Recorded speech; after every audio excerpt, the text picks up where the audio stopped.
Sang anak tak lama lagi akan menjadi seorang istri, sehingga Umi Pipik ingin saat Adiba Kanza menikah bisa kuat mental.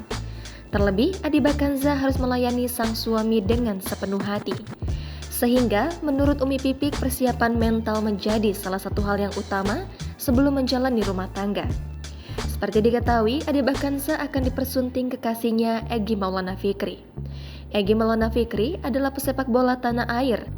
Karir sepak bola Egy Maulana Fikri begitu mumpuni. Ia mendapatkan tawaran trial di sejumlah klub saat itu termasuk Benfica, Ajax Amsterdam, dan Espanyol. Umi Pipik mengatakan bahwa jadwal pernikahan Adiba Kanza dengan Egy Maulana sudah direncanakan sebelumnya. Namun, Umi Pipik tak mau memberikan informasi detail kapan anaknya tersebut akan melangsungkan pernikahan. Sebagai orang tua, Umi Pipik menyebut dirinya pasti memberikan wejangan kepada anaknya yang segera melangsungkan pernikahan. Dalam wejangan tersebut, Umi Pipik lebih menekankan mental dari anak-anaknya untuk nantinya menjalani suatu hubungan rumah tangga. Sebab ia juga ingin mengetahui kesiapan anak-anaknya jika nantinya menjadi seorang istri atau suami.